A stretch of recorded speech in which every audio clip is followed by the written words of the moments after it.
पूरा कलंदर क्षेत्र के एक मुकदमे से संबंधित फर्जी जमानत पत्र कुप्रतित जमानत पत्र तैयार कर अपराधियों की अभियुक्तों की बेल कराने के एक गिरोह के 5 व्यक्तियों को अरेस्ट किया गया है। जैसा कि आप अवगत हैं कि जनपद अयोध्या के एक गैंगस्टर एक्ट और बाकी मुकदमों से संबंधित एक अभियुक्त मान सिंह जो कि जेल में निरुद्ध है, उसका एक सहयोगी उपदेश यादव जिसके ऊपर पूर्व से ही 17 मुकदमे दर्ज हैं, वो एक मुकदमा अपराध संख्या 746/25 के तहत जेल में निरुद्ध था। कुछ दिन पूर्व माननीय न्यायालय से उसकी बेल हुई। बेल में जो जमानत परिपत्र दाखिल किए गए, ये सूचना प्राप्त हुई कि वो कूटरचित है और बिना जेन्युइन जमानतदारों के उसके सहयोगियों द्वारा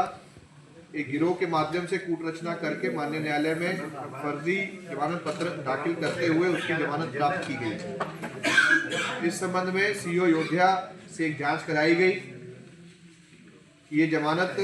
परिपत्र और जमानतदार जनपद बस्ती के पाए गए और जब संबंधित थाने, तहसील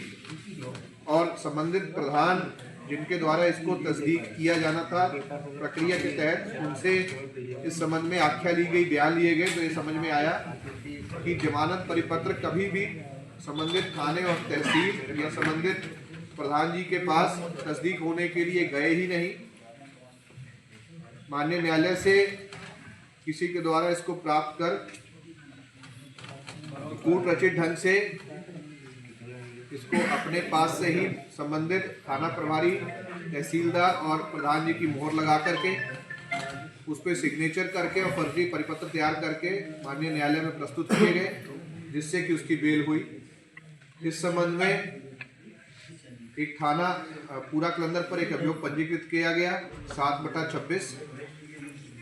जिसके इन्वेस्टिगेशन में ये समझ में आया कि एक गिरोह है जो कि बस्ती जनपद में काम कर रहा है, जिसके मुख्य अभियुक्त भीम प्रकाश शाही जो कि इस गिरोह का सरगना है और उसके सहयोगी हैं पवन कुमार, शंभुनाथ, रविंदर पाल और प्लस एक व्यक्ति सर्वेश कुमार जिसको अरेस्ट किया गया, जिसके द्वारा उपदेश यादव की बेल कराने के लिए लगातार उससे जेल में मुलाकात करते हुए इस गिरोह के माध्यम से ये बेल करवाई गई है। इन 5 लोगों को आज अरेस्ट किया गया है। बरामदगी के तौर पर इनके पास से 100 से भी ज़्यादा विभिन्न गस्टेड ऑफिसर्स की, विभिन्न न्यायालयों की, पुलिस ऑफिसर्स की इनके पास से स्टैम्प्स या मोहर मिली है। विभिन्न तहसीलों के 25 अदद हैसियत सत्यापन कूटरचित परिपत्र मिले हैं। इनके पास कम से कम 16 अन्य चीज़ों की भी बरामदगी हुई है। ये अपने स्थान पर बैठकर ही विभिन्न लोगों से संपर्क में रहते थे। जैसे ही कोई बेल परिपत्र तस्दीक के लिए आता था तो ये संबंधित थाने के थाना प्रभारी, वहाँ की तहसील और वहाँ के प्रधान के नाम की और अन्य चीज़ों की जानकारी करके वहाँ उन परिपत्रों को जाए बिना ही अपने घर पर बैठ के ही इसको सत्यापित करके और फर्जी तरीके से संबंधित को दे देते थे, जिससे कि न्यायालय में उसको प्रस्तुत करके इनकी बेल हो सके।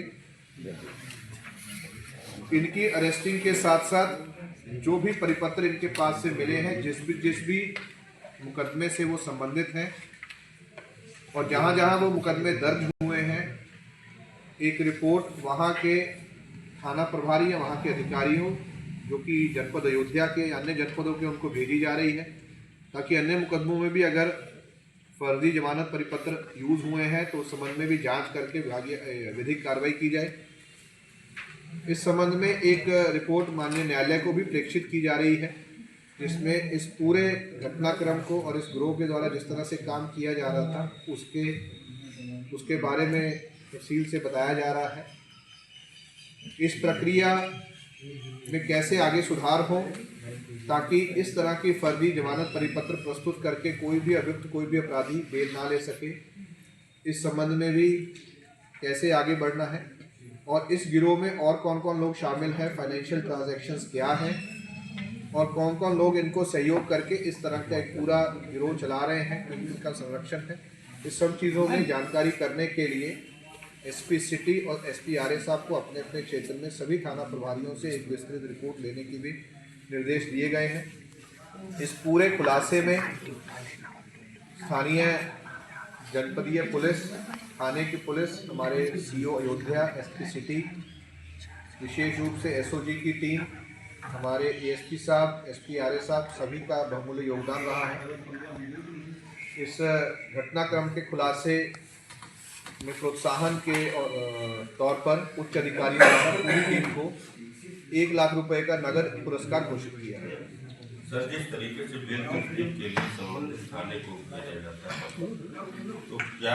वहाँ नहीं पहुँचता था, उससे पहले ये सारी चीजें लगा देते थे? देखिए, इसकी जो निर्धारित प्रक्रिया है उस संबंध में जहाँ जहाँ पर ये इस प्रक्रिया को बाईपास किया गया है या कैसे इस प्रक्रिया में कुछ खामियां इनके द्वारा एक्सप्लॉइट की गई हैं, वो इन्वेस्टिगेशन का पार्ट है। इस पर्टिकुलर मुकदमे के साथ साथ अन्य जो ऐसे मामले सामने आए हैं उसमें भी इन्वेस्टिगेशन जैसे जैसे आगे बढ़ेगी,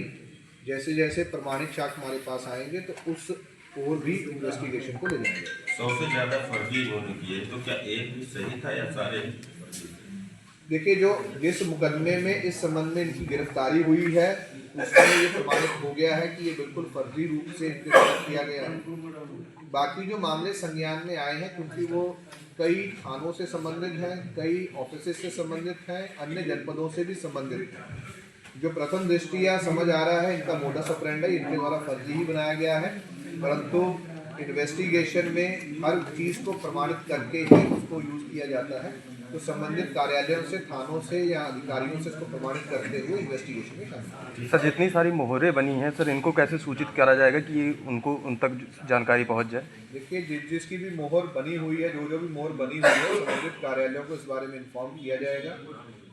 जिस व्यक्ति द्वारा ये मोहर बनाई गई है, स्टैंप बनाने की एक निर्धारित प्रक्रिया है, उसके लिए संबंधित कार्यालय से एक पत्र या एक सर्टिफिकेट या एक लेटर जो है वो जो बनाने वाले के पास जाता है। अगर उसके द्वारा इस प्रक्रिया का पालन नहीं किया गया है तो व्यक्ति